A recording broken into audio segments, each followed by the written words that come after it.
Prepare to set fire to the index card of allowable opinion. Your daily dose of liberty education starts here. The Tom Woods Show. My new book, Diary of a Psychosis, is out. It's the most lively, devastating baseball bat to the throat takedown of what the public health establishment did in 2020 and beyond that you can imagine. It's my first book in 9 years, and you're going to love it.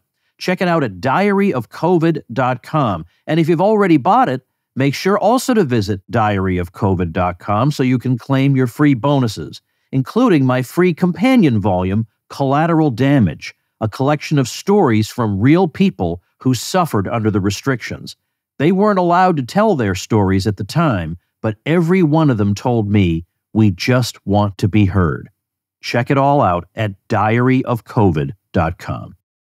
Hey everybody, Tom Woods here, episode 2461 of The Tom Woods Show, and I'm delighted to be joined by Keri Smith, who is the host of Deprogrammed with Keri Smith. She is a former social justice warrior, and I'm going to have her Substack linked in the description of this video and also at tomwoods.com/2461, because she is somebody very worth reading and not just listening to. So, Keri, welcome to the show.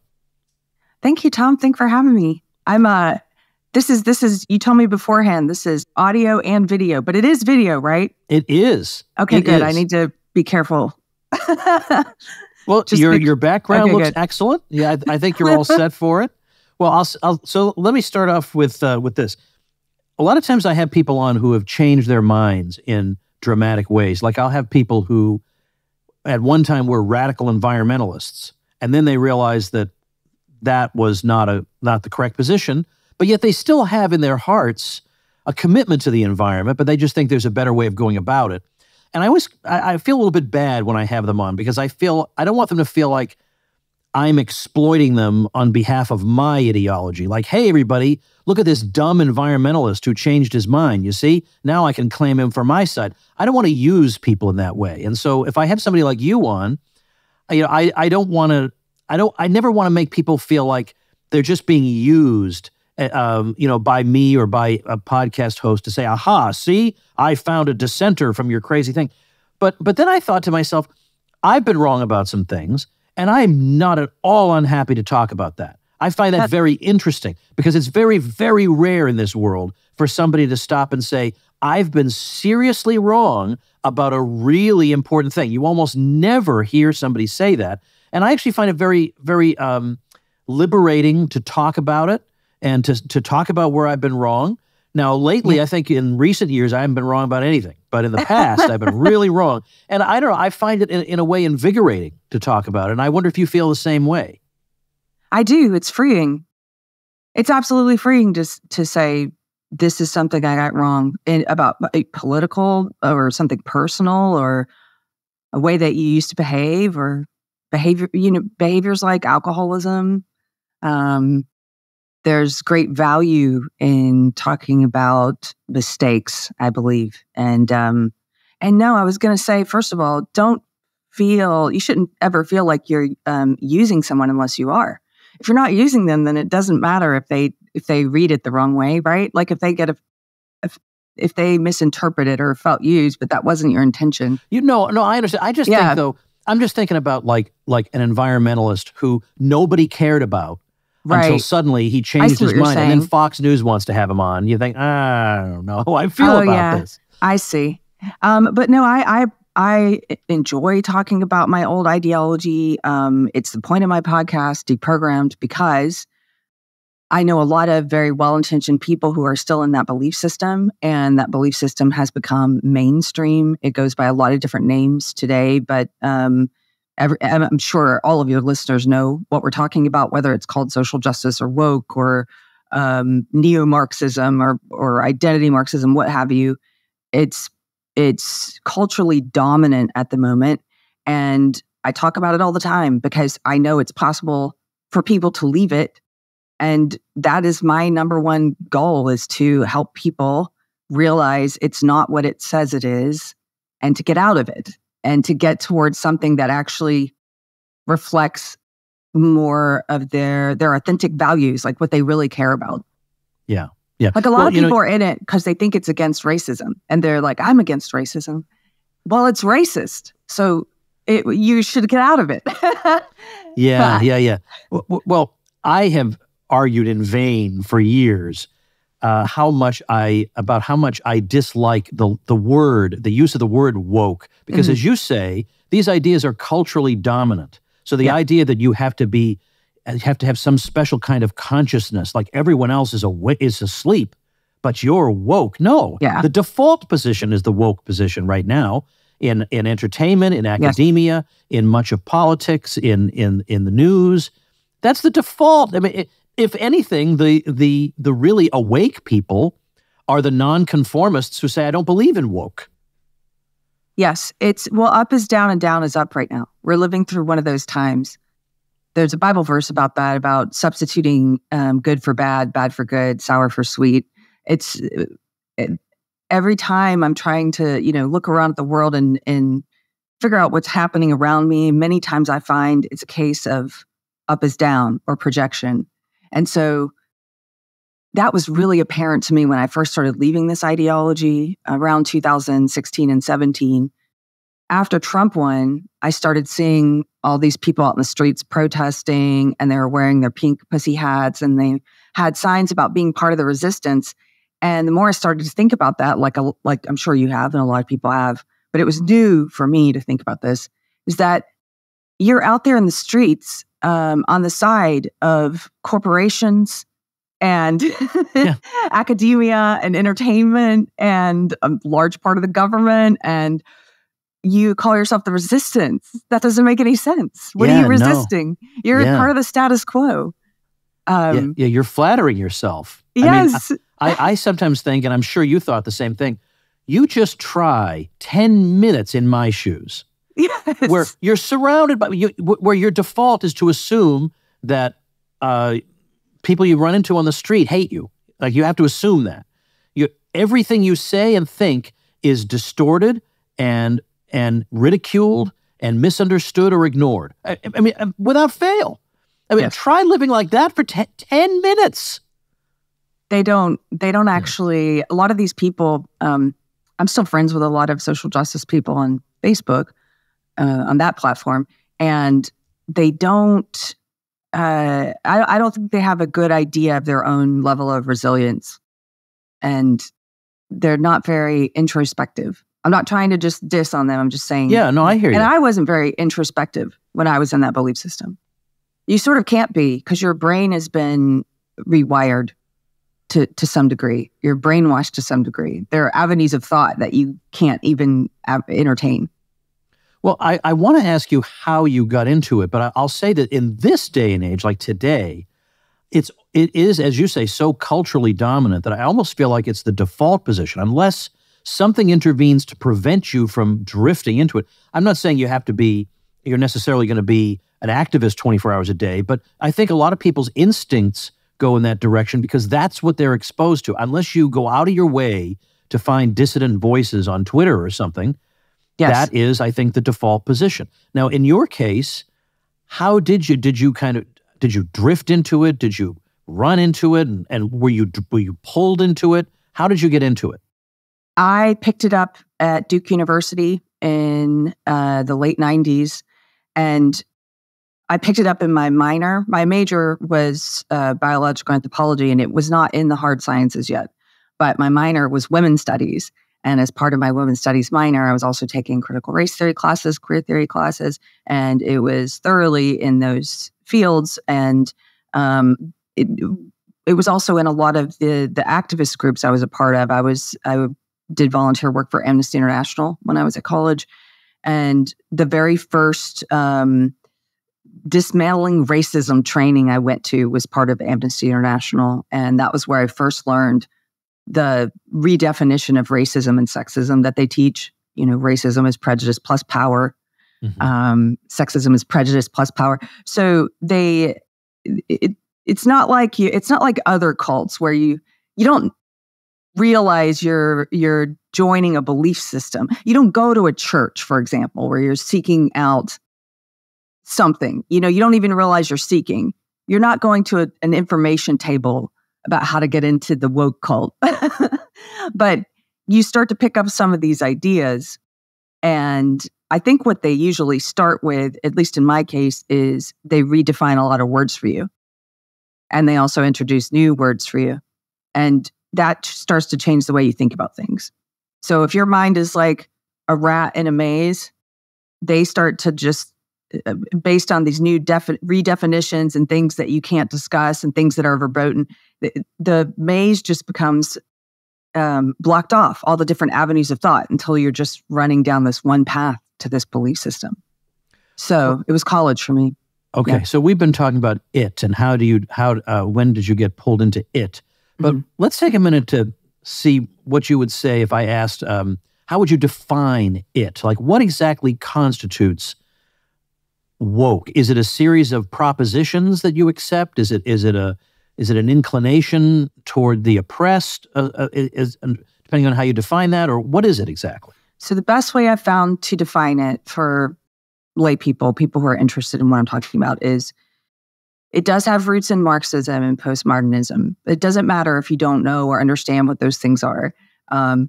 But it is, you can use Marxism as an analogy to help better understand it if you do know what Marxism is. So Marxism, I guess you could loosely say, said that the best way to look at the world is as a struggle for wealth among class groups.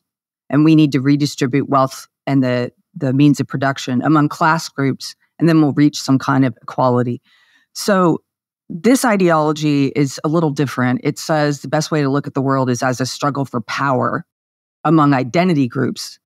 And we need to redistribute power among these identity groups, then we'll reach equality. It borrows a lot of language from Marxism. It does put these groups into, it labels them all as oppressor or oppressed. They also interchangeably use the words privileged or marginalized. They use those interchangeably. So along every category of identity, they've got it labeled. If you take the category of race, so white people are the oppressor, people of color, any other race, they're the oppressed, right? If you take biological sex, men are the oppressor, women are the oppressed. And now, because they give social, almost a degree of social currency within the ideology, if you're in oppressed groups, so-called oppressed groups, there are more and more categories of identity cropping up now where people are saying, oh, hey, I'm in an oppressed group too.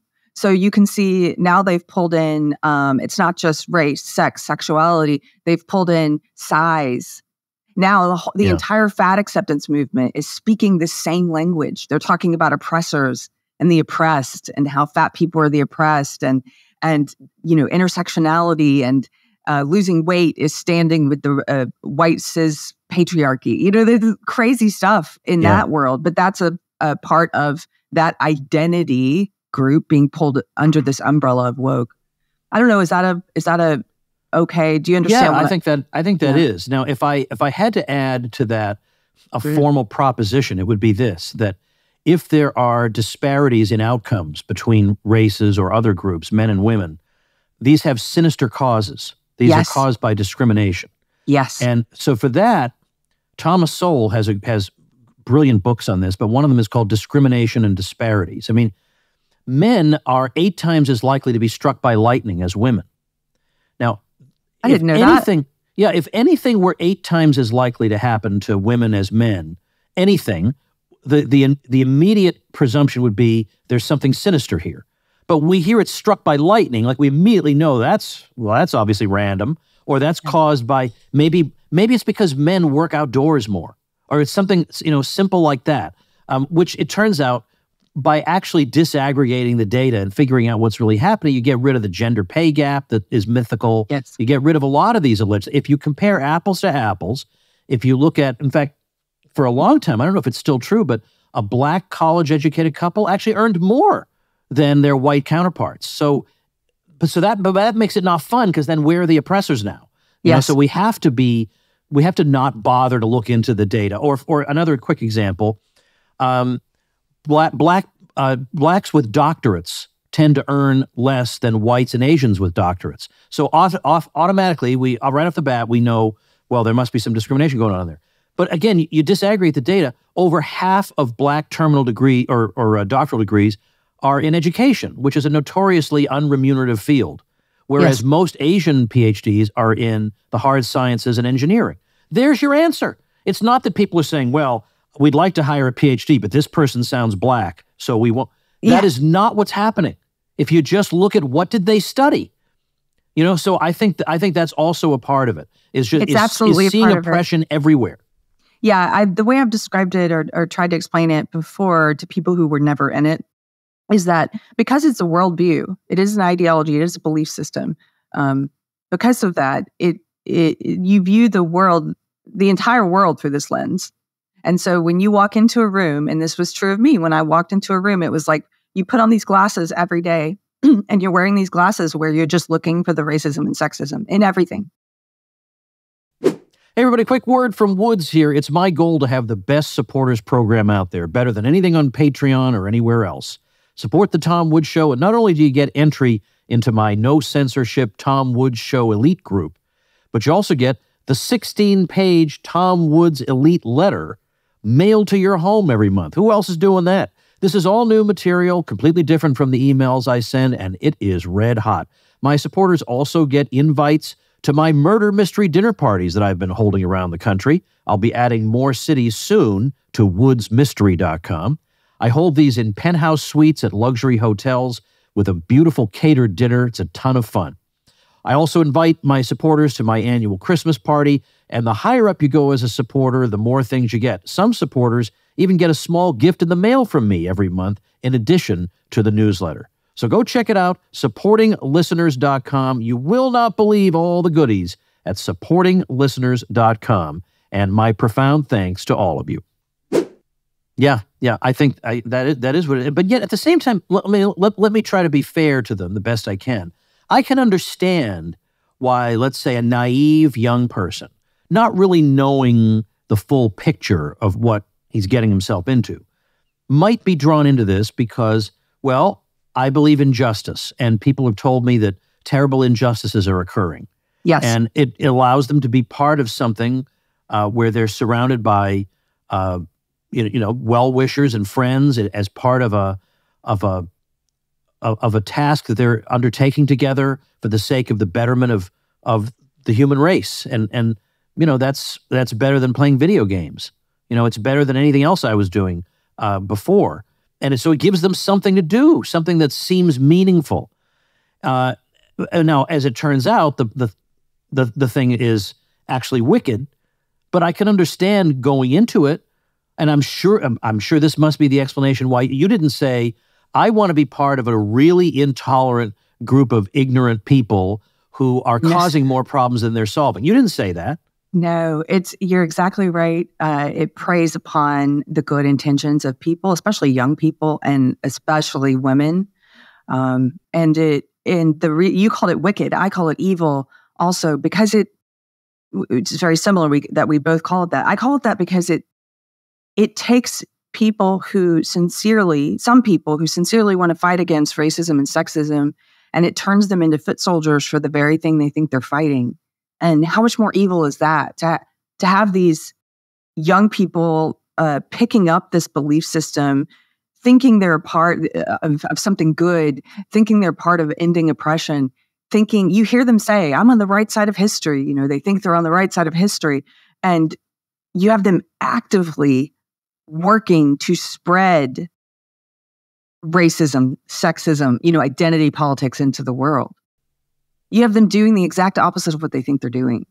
That's incredibly evil, in my opinion. That's what I was doing. For 20 years, I was in it. I was doing the opposite of what I thought I was doing. So let's talk about what was the first crack in the edifice for you? Well, after I left college, like a lot of people my age, I took it into my career. I was trained to become a little activist and go out and change the world with this belief system. I took it into entertainment. I worked in comedy and I produced some television shows built around social justice ideology. And I was a true believer. I believed we were making the world a better place with laughter too. We were spreading this belief system with laughter. And then pretty soon after one of the shows was canceled, I was in the middle of pitching a few more woke shows. And the 2016 election, the campaign season, there started to be cracks in the foundation. And the first crack for me, because people always ask this, they want to know, how do you wake people up? It was something emotional. It wasn't any fact that a person gave me. It was watching videos of people on YouTube, watching videos of people on my side, leftists, progressives, attacking Trump voters outside of Trump rallies. And I had never seen that. I didn't know that was happening. I watched enough of these. This was back when the YouTube algorithm would recommend related videos. And so I watched several of these and was left in tears because I was thinking, this isn't me. This isn't the left. Why are we doing this to people? Hitting them with bricks, bloodying them just for going to a rally of this guy. I hate this guy too, but I don't agree with violence. At the same time, I also noticed in my social justice echo chamber, because I had whittled my online world was just woke people, and I noticed that when the shooting happened in Dallas, the sniper who killed several police officers at a Black Lives Matter rally, that a lot of people in my world were sort of endorsing that, sort of like, well, some old white men are going to have to die. And I started to see something really ugly that I don't think was fully visible to me before. If I saw parts of it before, I thought it was just a bug, not a feature. I mean, you put it that way, right? But in 2016, I started to realize this is a feature of my belief system. And it wasn't overnight. I didn't, abandon the ideology overnight. I just had a very emotional time of trying to understand what's going on and trying to argue with my friends and people online, like, no, we shouldn't be supporting violence. We shouldn't be supporting censorship. We're liberals.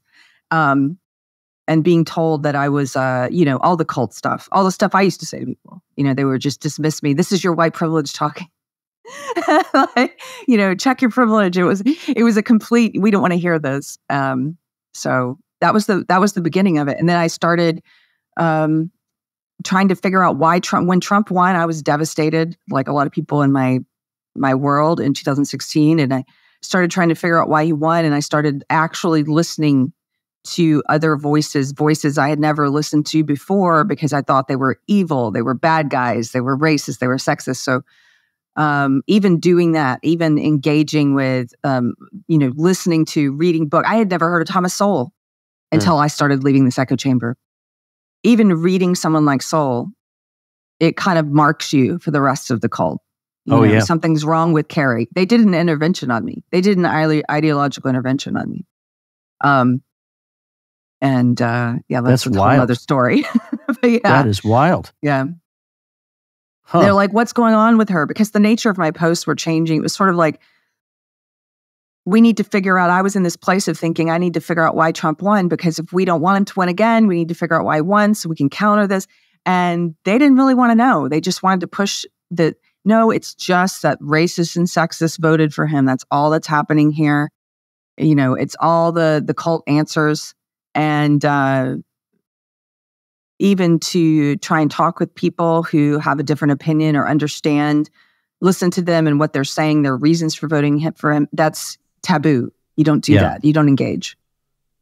Yeah. Seems like if we lived in a white supremacist society or one with white privilege, that if I were a black 18-year-old high school graduate, I would want to apply to college and pretend I was white. But no black student has ever tried to do that. Who would? That's not going to help. That's obviously going to hurt. So that's a little bit odd. And then secondly, in a white supremacist society, being called a white supremacist would be a badge of honor. It wouldn't lead to the immediate destruction of your career. Yes. There's something's odd about this, right? It's very odd white supremacist society. Yeah, up is down, down is up. It doesn't make sense. The problem is getting someone who's open enough to hear what you're saying when you're saying these things. And that's really hard because there's so many psychological barriers if you're in that world, in that belief system, that you've now set up. And if you've been in it a long time like I was, you've set up a lot of them that prevent you from even being able to hear someone like Tom Woods, to even hear this argument or this point that you're making. Yeah, yeah. Well, when you decided, okay, I just don't think I can be part of this anymore, This is the thing that I find interesting. Like, for example, if a Calvinist converts to Catholicism, are you telling me that every single argument you had with Catholics, you feel like you were wrong on every single one of them? Like, what? That's an unbelievable coincidence that you were that wrong. You were wrong on everything?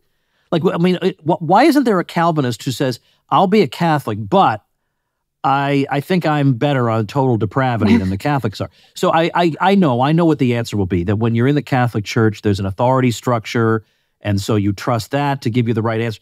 But still, it just seems like, or okay, so let's say a Catholic becoming a Protestant, or a Catholic becoming a Lutheran. Were you really wrong on like every single?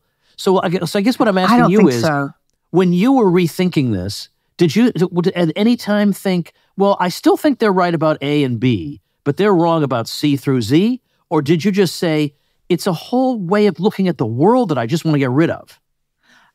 They are right about historical racism, sexism. They're right about these being bad things. Absolutely. That's how you find common ground with the ones who are sincere. They're not all sincere. But the ones who have good intent, they think racism is bad. You can boil it down to this very, a basic truth, which is racism is bad, sexism is bad. And I like to say to them, I agree with you. That's also why I left the ideology, because the ideology pretends to be something that it's not. It pretends to be an antidote for those things when it's actually part of the problem. It's part of the virus. And so if they are well-intentioned, if they are sincere people in it who think it's about ending oppression, then we have that in common. I still oppose racism and sexism. I still oppose any kind of identitarian movement, white identitarianism, or this social justice kind of identitarianism. I think there are two sides of the same effed up coin. So we have that in common. But in terms of solutions, this belief system is thoroughly bad.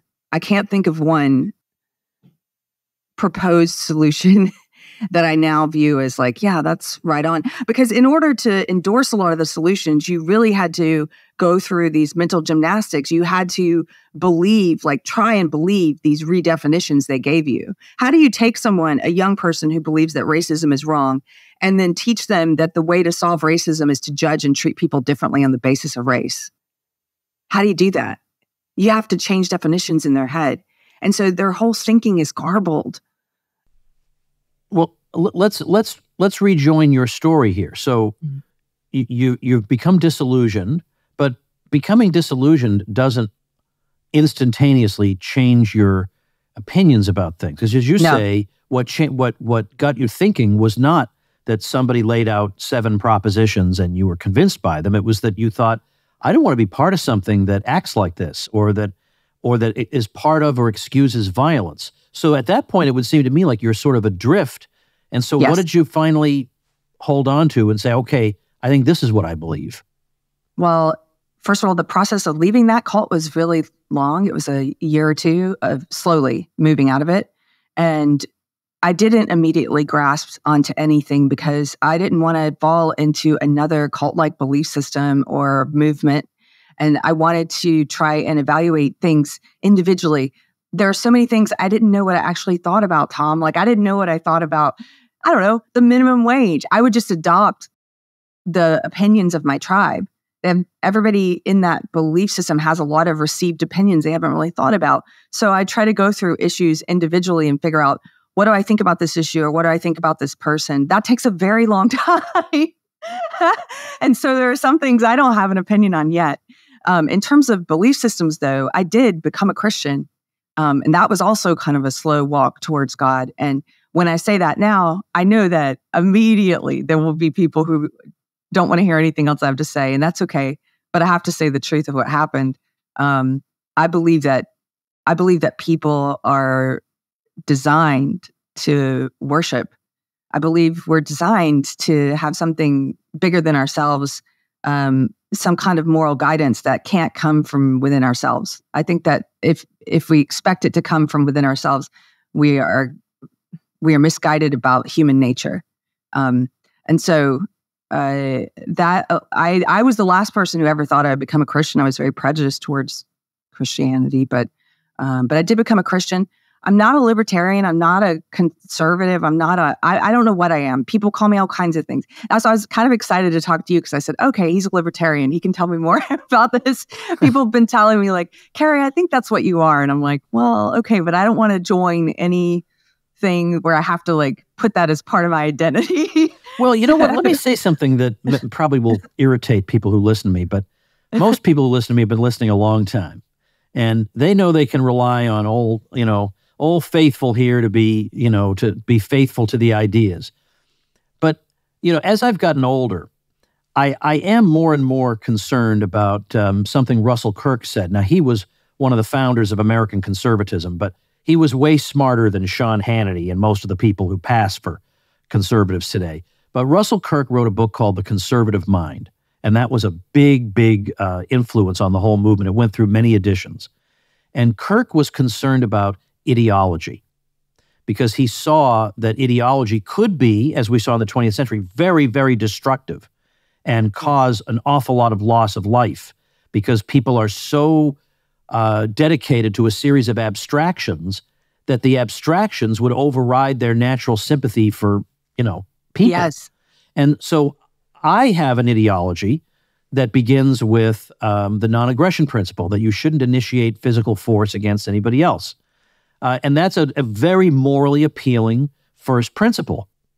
But what libertarianism, here, again, people are going to be upset. I don't care. Who cares? Be upset. The problem is that means the whole system is either you take it or leave it, because you can't say, well, I think we shouldn't initiate aggression against innocent people, except in these 5 cases. That would be a weird ideology. Yes. Except so it has to be all or nothing. So Agreed. If there's any part of the system that concerns you, like, you know what, I don't think this really works in this case or that case, and you utter that publicly, people will throw you out. Instead of saying, well, maybe one sentence doesn't explain all of life. As Russell Kirk said, so let's say there was a part of libertarianism that I felt was very, very likely to hurt my kids in some way. What am I more loyal to? My own flesh and blood or some abstraction? And the thing is, I think there are a lot of people more loyal to the abstraction. And again, I yield to no. I mean, people who will criticize me for thinking this way, I don't think have written the books I've written, given the talks, set up the online universities. I mean, I have put in the time, people. I put in the time and the effort. But there are some things where I wonder, I don't know that this really works, but I don't want to be thrown out by some bum who just became a libertarian a week ago and thinks, well, we'll dismiss Woods because he has a concern about A, B, and C.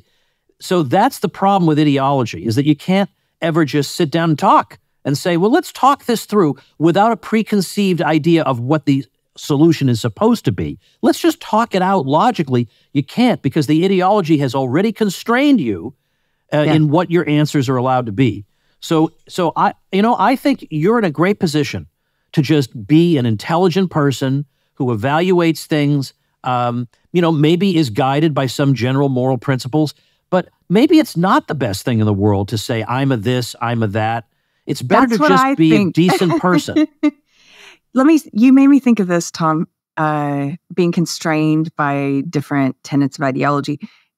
Within Christianity, for example, one of the big tenets of belief is don't lie. And for someone who lived without God for so long, that's one of those common sense things, that people like to say they all agree with, whether they're Christian or not. But I find that behavior-wise, a lot of people don't live by that. They do lie. And if you try to hold yourself to that, in all situations, don't lie. There are going to be situations where, take a hypothetical, my pastor talked about this once. If the government shows up at your house with guns and says, we're going to kill your wife and kids, are they here?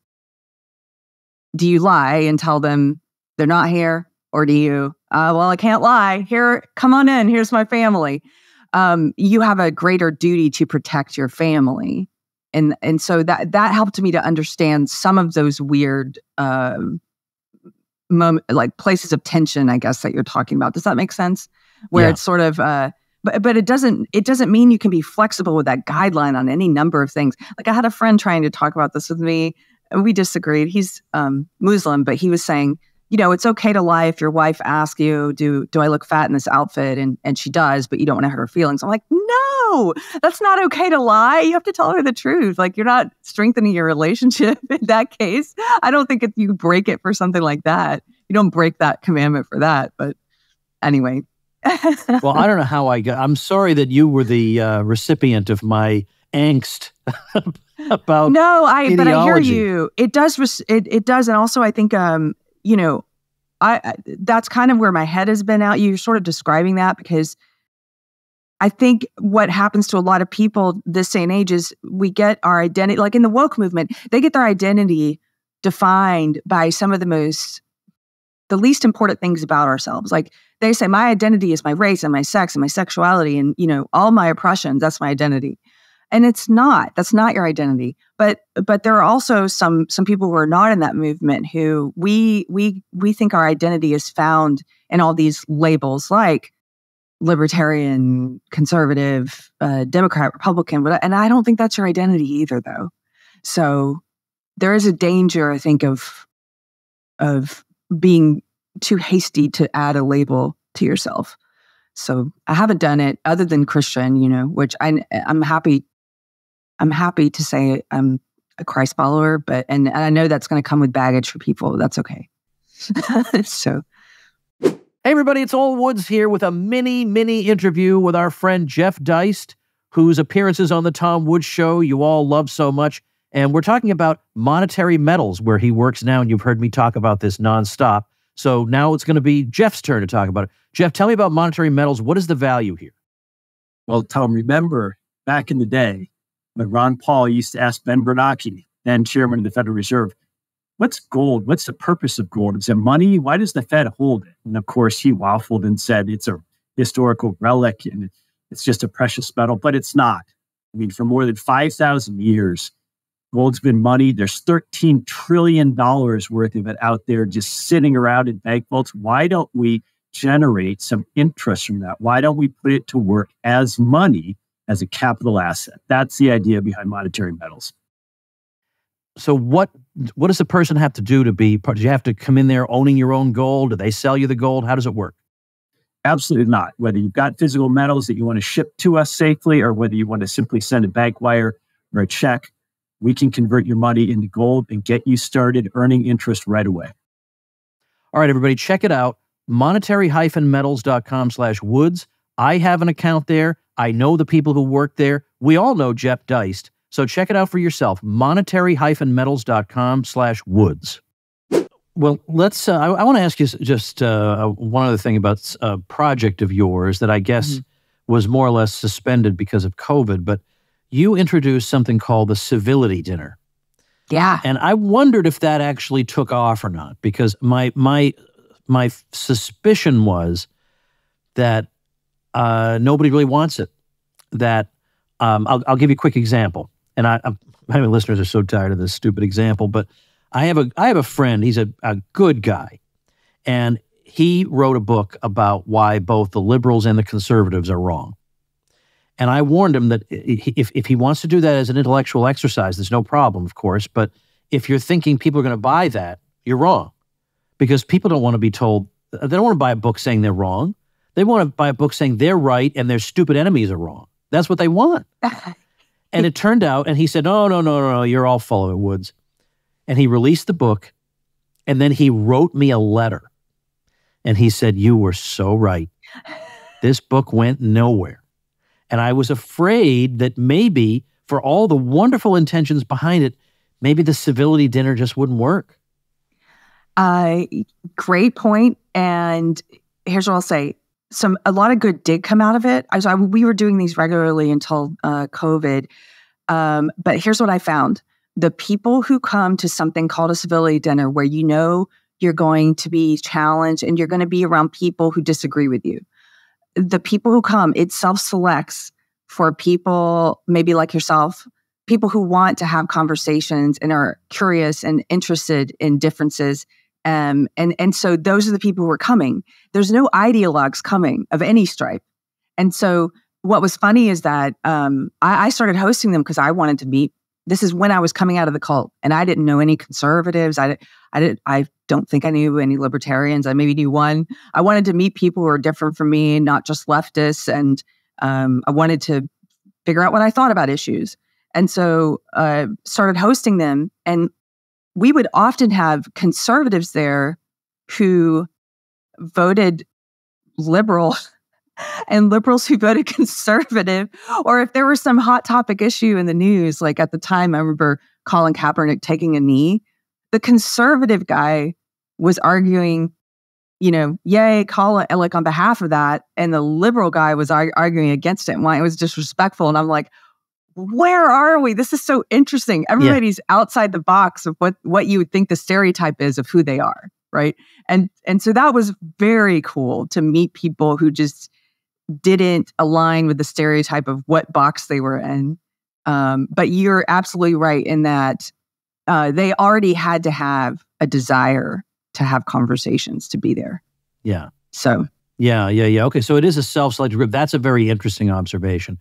And what you're saying reminds me of a little over 20 years ago when the Second Iraq War took place. Pat Buchanan was on MSNBC and he was arguing against the war. And they basically said to him, look, you're here to argue the Republican position. Republicans are for the war. We already have people who are against the war. So we need you, get back in that box is what they were saying to him. That's so ridiculous. Whereas I love it when people come out of these boxes. I like being surprised. Yes. And by the way, that's one of the things about the woke people that is particularly irritating is that I'm never surprised. You're never surprised. Not like it's script. One of them suddenly has an unorthodox opinion on such and such. Never. Now, by the way, I'm sure I could say very similar things about a lot of Republicans or conservatives. That's true, but I don't know. I feel like occasionally I can see them wandering off the reservation. But this thing, it's a program that I cannot deviate from. Even if, I think a lot of them, in their heart of hearts, would generally tend toward the anti-war side in general. But, and war is a really, really important moral issue. It involves life and death. And yet, if I came along and said, you know what, I'm also anti-war, even though it involves life and death, almost none of them would want to collaborate with me or work with me or set up a protest with me. Because even though we could potentially, I don't know if we could save any lives or not, but we're certainly going to save more lives than we are by any of the other things they do. And yet they would rather punish me for being insensitive than they would work with me to stop people getting killed. That just seems like such a weird set of moral priorities to me.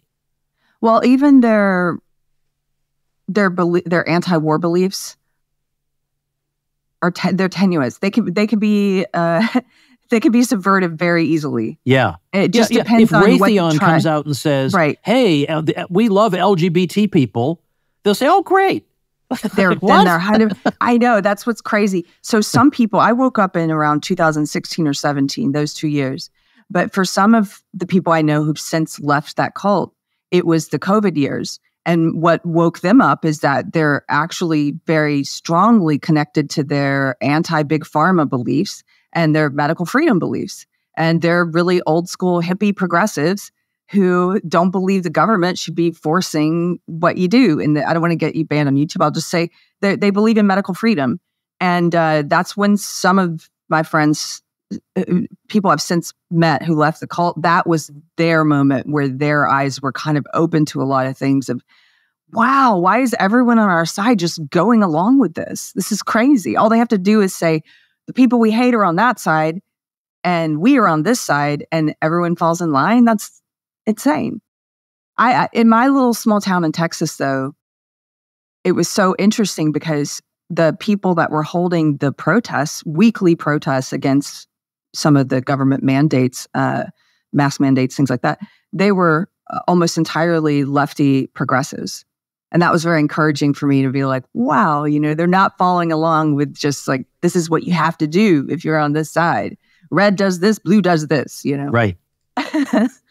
So that was cool. Also, exactly. I was just in Amsterdam this past year, and I met a lot of people who were, I would say, newly awakened to a lot of this nonsense, and they were lefties. They were progressives, hippies, artists, musicians, and two things, because I was asking a lot of them questions like, when did you start noticing all this? And it was, for some of them, it was the COVID policies in the Netherlands, and for others, it's what they're witnessing, what's happening to the farmers there. And so that's another wake up moment, and that's fascinating. It's just that, I mean, politics is a nasty arena anyway, but I feel like there is a unique nastiness from the woke people. And so if I were nominally on the left, but I had my doubts about the woke people, or I wanted to sympathize with the farmers in these various countries, I could see myself hesitating to speak out because I don't want the abuse. Yeah. And I think it will be better when more people like that finally say, to heck with it, I am going to speak out. Yeah. That's part of why I say what I do is, so I left my career in entertainment so that I could say what I want. My entire career was built on working with comedians who were woke, though. So I couldn't continue to do that because I thought oh my goodness, everything I believed in, I was wrong about this whole ideology. And I don't know if you know much about how long it can take to get a TV show on the air, but there was one pilot that took a few years for it to get greenlit. By the time we had a network willing to shoot a pilot, I didn't believe in this woke stuff anymore. And so I was in this conflicted position of, do I stay in this business? If this pilot gets picked up, do I keep working in social justice comedy, or do I walk away from this? And then fortunately, I'm not actually sure what I would have done. I was conflicted, but it was not picked up. We shot the pilot. They didn't pick it up for series. And then I folded my company.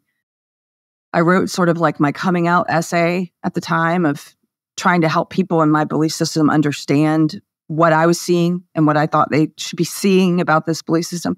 And I quit working in entertainment. And now it's so funny. I get called, this is how we met on Twitter. So I get called grifter now, like a lot of people do. And I'm like, dude, I was making, a lot of money selling woke comedy. And now I work gig jobs. Right. I would rather do this. I can say whatever I want. Yeah. So I hopped into that thread and I said, imagine being so clueless that you think the real money is to be made in podcasting. Like, what are you, an idiot? I mean, I would love for my podcast to one day I'd like to hire my friend who does a Wednesday night, a pop culture show with me.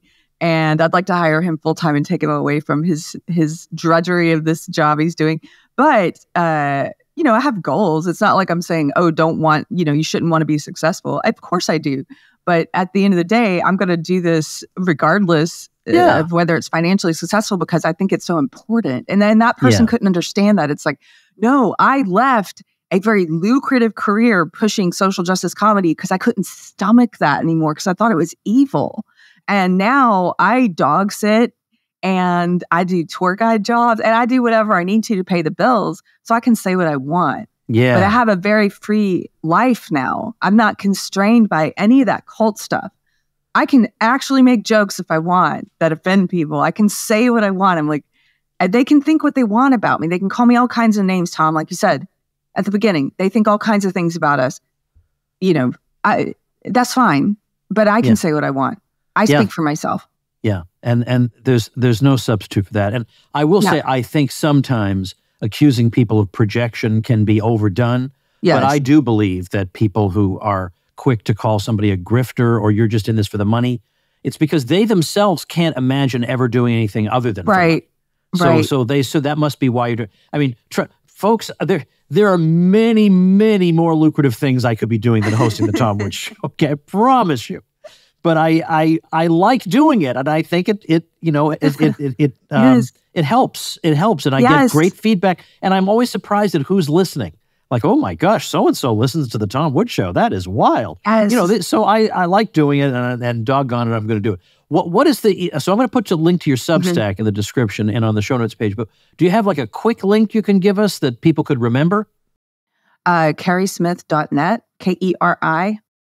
You can find me on Substack. It's kerismith.substack. Keri like the lotion. Remember the lotion, Keri? You're a man. You don't remember that. Yeah, I apologize. That's how it's spelled, though. Ladies will know. Okay, ladies will know. Well, I will have you know, we've done a demographic survey and of Tom Woods Show listeners, and that compared to most libertarian shows, I have a ton of women.